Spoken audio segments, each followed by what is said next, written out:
Good evening, everybody, and welcome into the Maize and Blue Review, Sharpening the Edge for week number 8.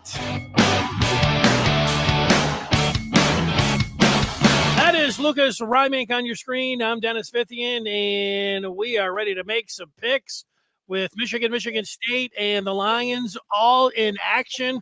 We also each have 3 locks of the week for you. Lucas, how are you doing?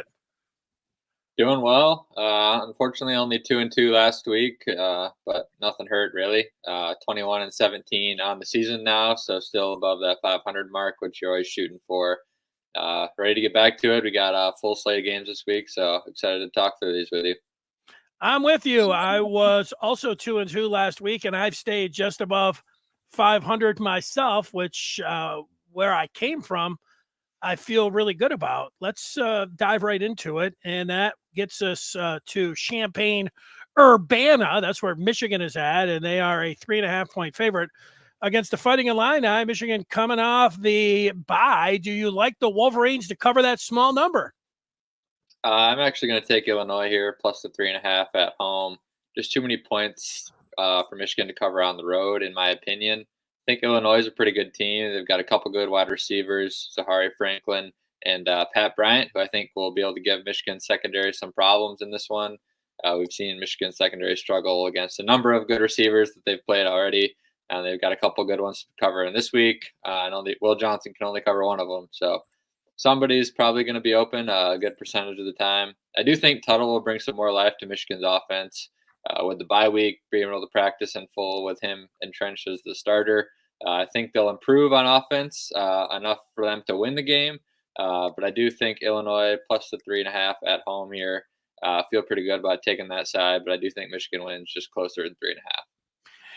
Yeah, I unfortunately agree with you. I looked at this game right out of the gate and made my selection, and I had Michigan winning it, but by a narrow margin on a Zavada field goal late, and that just has them winning by 3. So I'm compelled to take Illinois because that was my selection in 3.5. So you and I agree.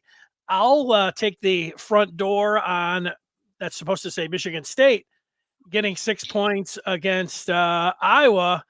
And I like the Hawkeyes here. I look at what the Hawkeyes have done and the teams that they've played. I believe they went to Minnesota and won. You look at what Michigan State's done.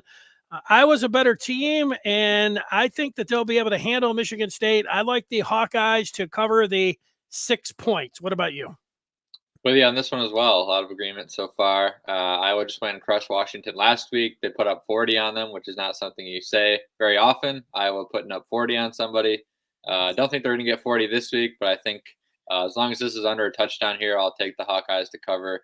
They've really been ascending as a team. I've kind of been interested. I've bet on Iowa in a matter of different ways for like 3 consecutive weeks, and I'm 3-0. So hopefully keep it rolling here. I'll take Iowa to cover as long as that's under that touchdown there.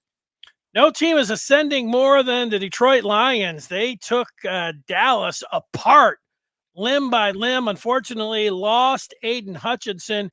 It's weird when you see that the Lions, they've played so well and they're rolling, and yet they're getting points in Minnesota. The Vikings are sitting out there undefeated and at home. I'm interested to hear how you see this one playing out. I'm going to take the Lions here, even though it's on the road. Just think the Vikings run has to end at some point. Sam Darnold has looked great so far this year. I think the Lions defense, even without Hutch, it's a bit of a concern, obviously. But I do think they're going to force Darnold into a turnover or 2 in this one, seeing as it's the best defense as he's played so far this season. And then over on the other side of the ball, Lions offense is just absolutely rolling. They've got everything clicking, everything firing on all cylinders. And the most important thing is all their key players are healthy.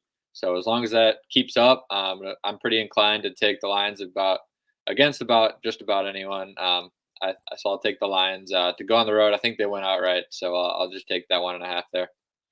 If you're somebody who has watched Sharpening the Edge over the years, you know that we are at odds more than we are on the same page. But I, too, like the Lions here. It's not just a bandwagon pick. The Lions, their offense is great. And Minnesota, are they going to win all their games? At some point, they're going to lose here. I think this is a spot you're getting even money. I like betting the Lions.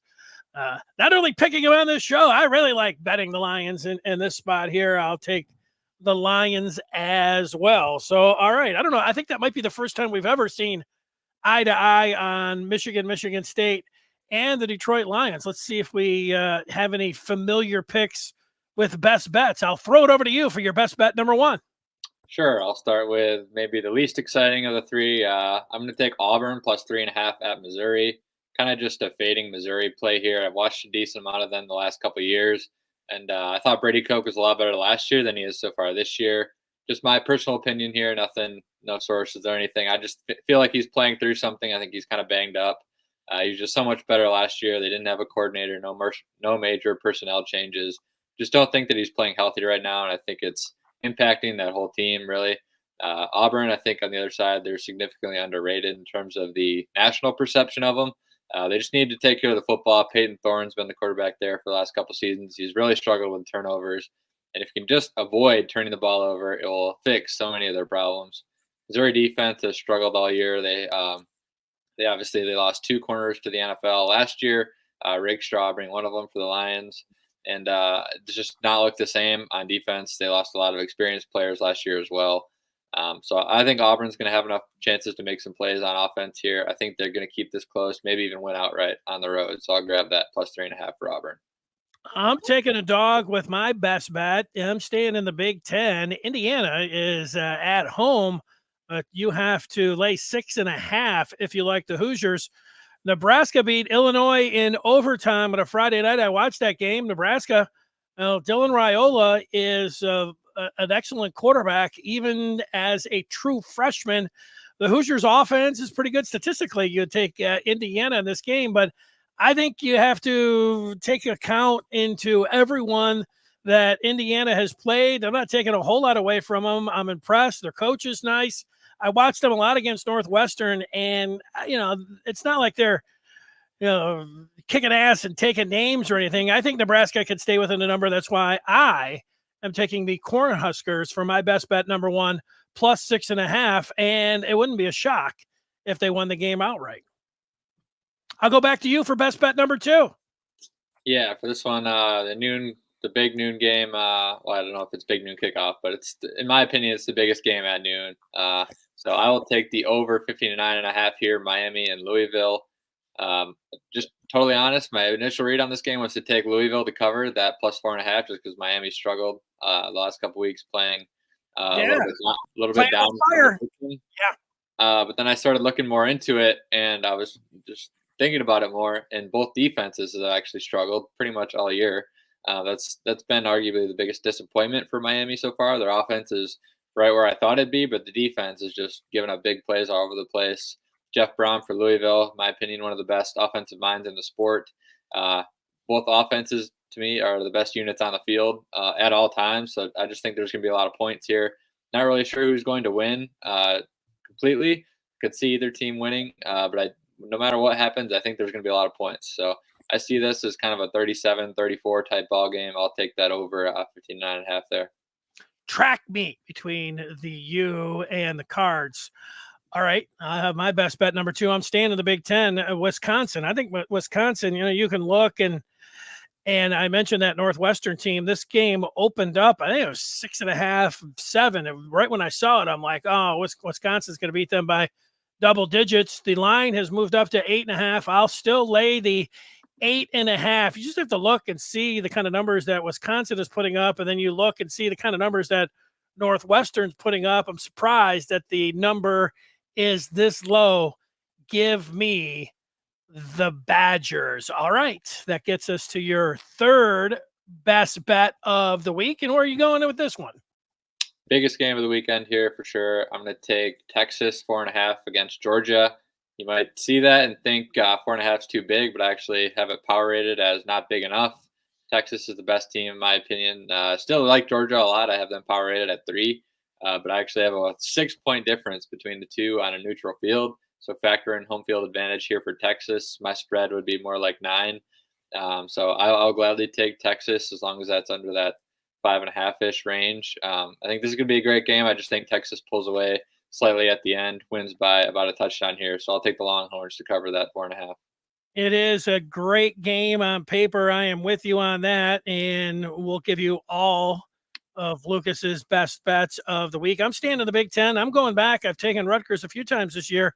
They've been good to me, and not only is Rutgers at home, I'm playing the coast to coast. We've seen teams struggle. Penn State didn't last week, but we have seen teams, Ohio State, I guess we can say that they did. This is a noon kickoff in Piscataway, UCLA going to New Jersey, and UCLA is not that good of a football team. They might be the worst in the Big Ten. I think Rutgers, I know that the last game wasn't awesome, but I think that they'll be able to cover the 4 easily against the Bruins. So I have Nebraska plus 6.5, Wisconsin minus 8.5, and Rutgers -4. Lucas, you're going to Auburn, and you're taking the 3.5. You're going with the over in the Miami-Louisville game.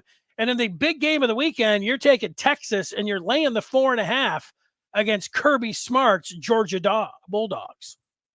Yeah, it should be a great weekend of football once again. Really excited. Didn't have anything but the Bama-Tennessee game, also a great one. So a lot of great games to get to watch this weekend. Really excited to see what happens. I'm going to wish you best of luck and enjoy the weekend. It's always great to talk with you. Absolutely. There he is, Lucas Reimink.